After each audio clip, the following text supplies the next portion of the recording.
Programa 17. ¿Cómo se organiza la materia? En este programa reconoceremos la estructura general de la materia y sus estados de agregación, a partir de la teoría cinética de las moléculas.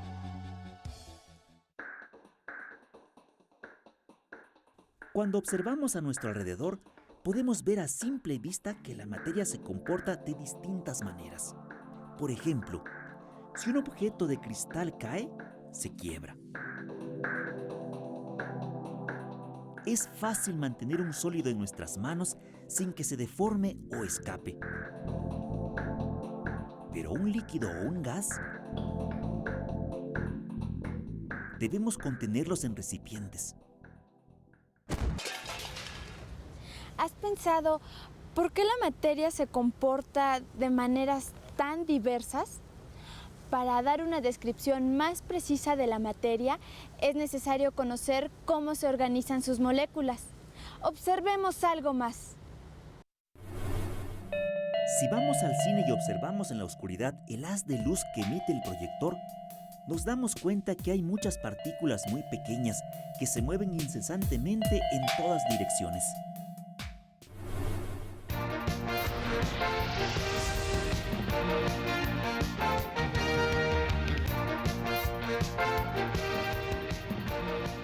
Realicemos un sencillo experimento. Pongamos este dulce en un vaso con agua. Observemos qué pasa. Si esperamos lo suficiente, nos daremos cuenta de que el dulce se disuelve completamente en el agua. ¿Qué lo provocó?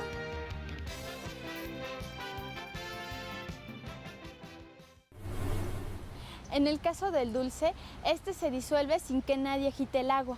¿Por qué ocurre así? Porque al colocar el dulce sobre un sólido, ¿no se observa el mismo fenómeno? Sigamos investigando. Cuando aplicamos una fuerza, los sólidos pueden deformarse.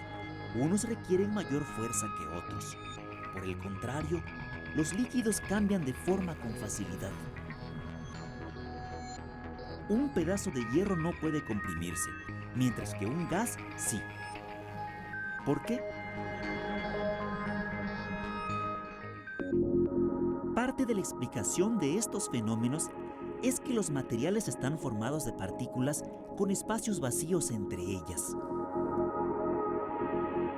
La partícula más pequeña en que puede fragmentarse una sustancia sin que pierda sus características es la molécula. Podemos darnos una idea de su tamaño considerando que hay billones de ellas en una sola partícula de polvo. Para describir a la materia, hay que considerar además que las moléculas se rechazan o se atraen entre sí mediante fuerzas electromagnéticas. A la fuerza de atracción que se genera entre moléculas iguales se le llama cohesión intermolecular. En un material sólido, la cohesión es muy intensa y aunque las moléculas vibran, no se desplazan, pues se sujetan unas a otras. En un material líquido, las fuerzas de cohesión son muy débiles y las moléculas pueden desplazarse, aunque poco. En un gas, las fuerzas electromagnéticas tienen un efecto de repulsión. Las moléculas chocan entre ellas como si fueran esferas duras y se mueven libremente ocupando todo el espacio del recipiente que las contiene.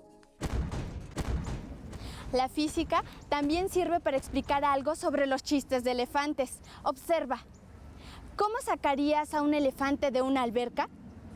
Mojado, claro. Pero, ¿por qué mojado? Si metemos al agua una manzana, una vela o un pato, salen secos. La respuesta al misterio es esta.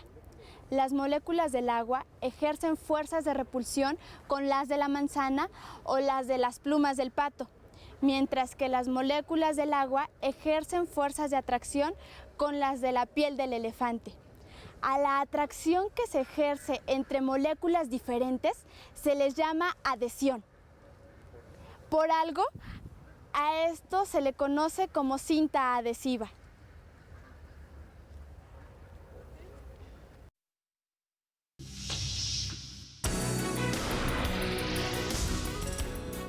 ¿Sabías que la cohesión de las moléculas que están en la frontera entre un líquido y el aire produce un fenómeno llamado tensión superficial?